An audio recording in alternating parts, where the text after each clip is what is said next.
Olá a todos. A ideologia de gênero é a expressão comumente utilizada por aqueles que são críticos da ideia de que os gêneros, na realidade, seriam construções de cunho meramente social.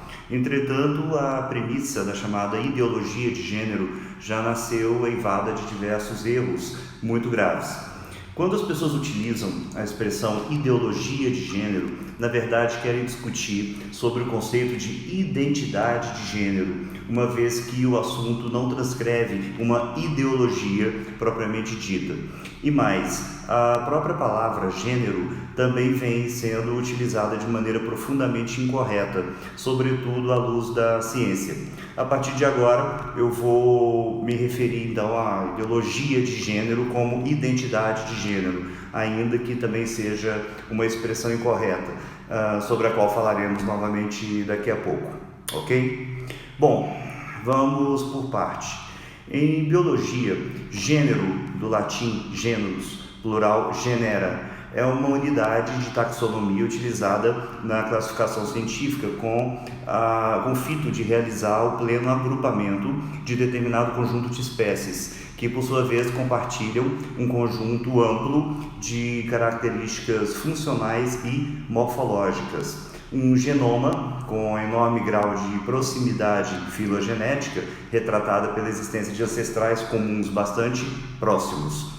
No sistema de nomenclatura binominal, o gênero é um organismo que se compõe de duas partes distintas, porém complementares. O gênero, escrito sempre com letra maiúscula, e o modificador específico, também conhecido como epíteto específico. Exemplificando, Homo sapiens é o nome da espécie humana pertencente ao gênero Homo. Cada gênero é constituído em torno de uma espécie-tipo que, por seu turno, se vincula a um espécime-tipo devidamente preservado e minuciosamente descrito, a partir do qual se aufere a proximidade ou a diferenciação de cada uma das espécies que são incluídas no táxon. Em outras palavras, o gênero dos hominídeos, que são os primatas mais evoluídos, é o gênero humano. A ideia de gênero associada ao sexo, portanto, existe somente na língua portuguesa. E o que seria sexo, então? Bom, o sexo biológico de um ser humano é definido pela combinação entre os cromossomos e a genitália. Prima facie é o que define se alguém nasceu macho ou fêmea ou intersexual, que se caracteriza pela indeterminação do sexo biológico. Com efeito, todos sobre a face da Terra já nascem com um sexo biológico previamente definido. Sexo esse, inclusive, que permite, como vocês sabem, que resíduos de ossadas datadas de milhares de anos sejam identificados como sendo pertencentes a um macho ou a uma fêmea, né? E o que seria, então, orientação sexual?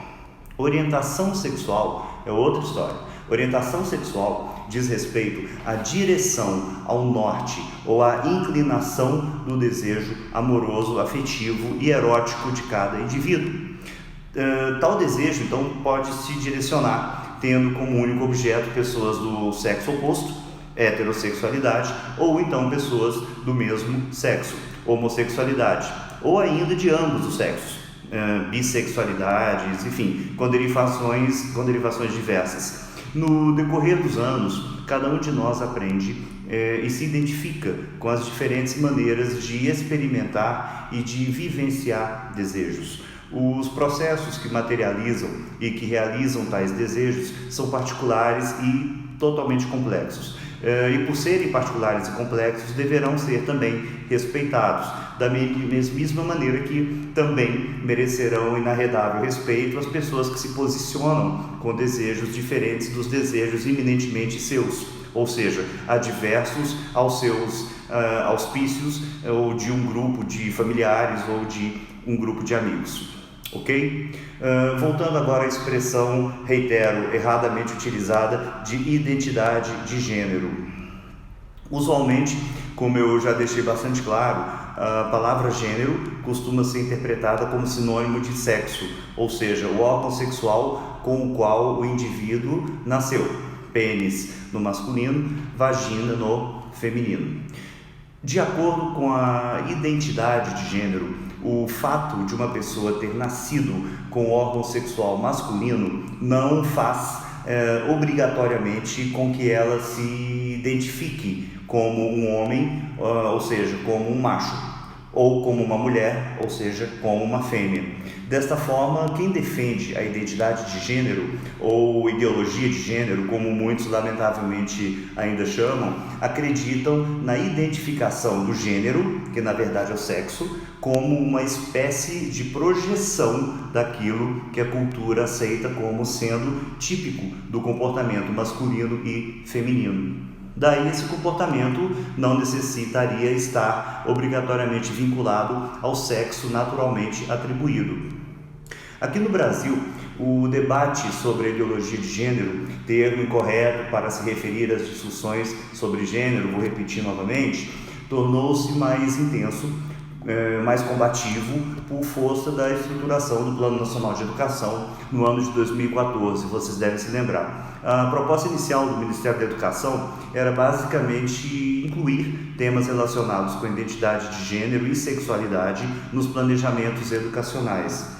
Os que são contra a ideologia de gênero alegam que a mesma poderia servir para a doutrinação inadequada, sobretudo de crianças, o que levaria a uma desconfiguração sistemática do conceito de família. Já os entusiastas da chamada ideologia de gênero afirmam que a ideia fundamental seria a discussão sobre as diferentes identidades de gênero que existem e o que reduziria com o tempo preconceitos arraigados e promoveria em tese mais igualdade. Bom, o que eu penso disso tudo? A conclusão mais racional a que se chega nessa situação é de que ambos os lados, guardadas as devidas proporções e coibindo-se eventuais excessos, estão absolutamente corretos, porém por caminhos completamente desvirtuados, eu diria até mesmo espinhosos. E por que eu chego a essa conclusão, sem querer parecer que estou em cima do muro? Por uma razão bem clara. Tudo isso, no final das contas, se resume à preservação do respeito às diferenças, ao combate imprescritível à intolerância, aos crimes de injúria e de racismo, bem como ao vilipêndio à orientação sexual de algumas pessoas e à inclinação religiosa de outras pessoas.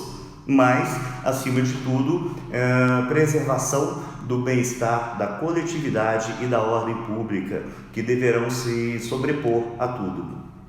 Os setores mais tradicionais de nossa sociedade tendem sim a serem mais conservadores e moralistas, todo mundo sabe, mas não poderão e não deverão nunca agredir ou insultar ou discriminar a sexualidade de quem quer que seja.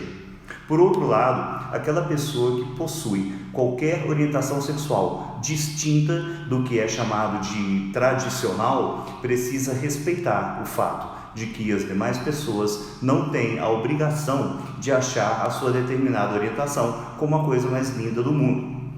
Até mesmo porque a nossa sexualidade é provavelmente aquilo que nós temos de mais íntimo e cuja raiz de formação se envolve em meio a questões biológicas, educacionais, dogmáticas, comportamentais, psicológicas, traumáticas e até mesmo antropológicas.